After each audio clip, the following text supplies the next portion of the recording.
Good everyone, my name is Graphics. Today we want to treat an aspect of instrumentation and control where we'll be looking at block diagrams.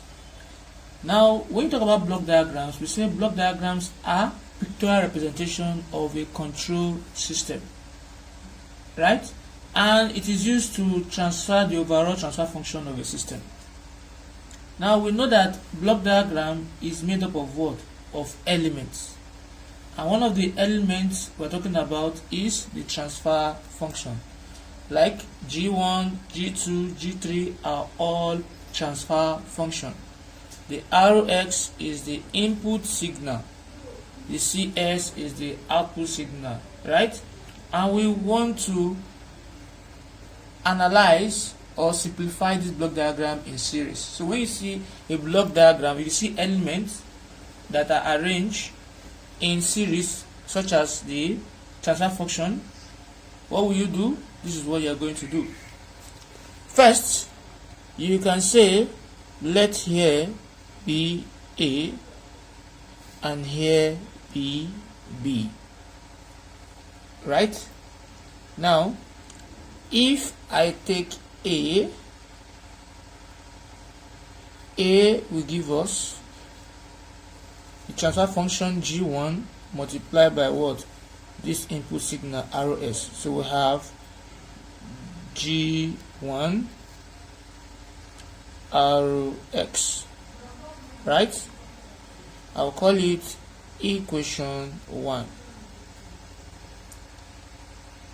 Now B will be giving us the transfer function G2 multiplied by A.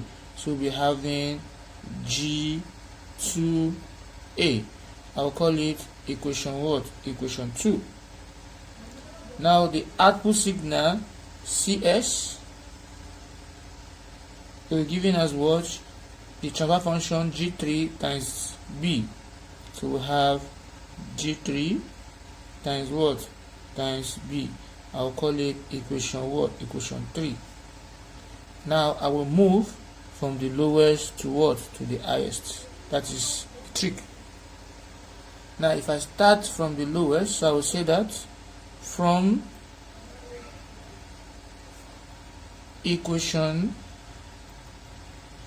3 substitute B equals to what? G2A.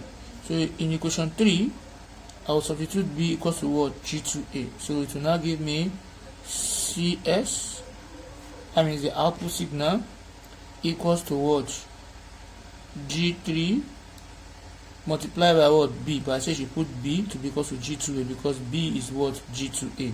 So I'll be having G2A. So I will call that, I'm going to call that equation what? Equation 4. Now substitute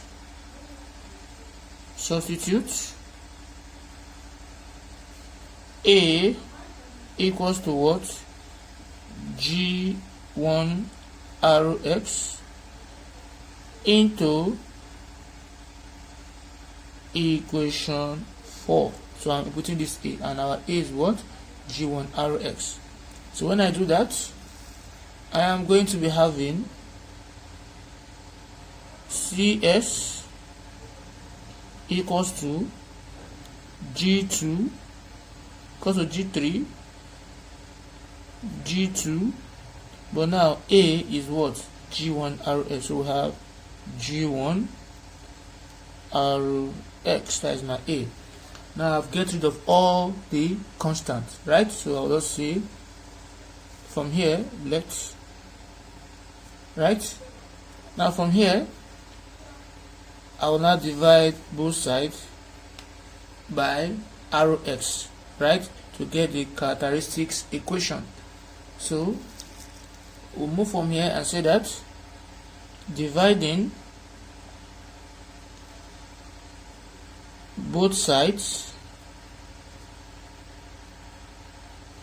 by RS. So we say that CS over RX is equals to G3, G2, G1, RX all over what? RX. And this will equate this. So we say that what?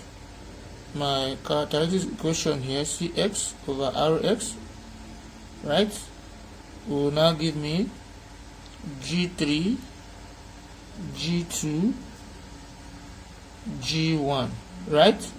So in elements such as the transfer function, when they are all in series, right, we are going to what? Multiply every one of them. If you like, it can be G1, G2, G3, because when multiplication is what? Is associative, you can interchange them, right? So we say that the transfer function is the ratio of what?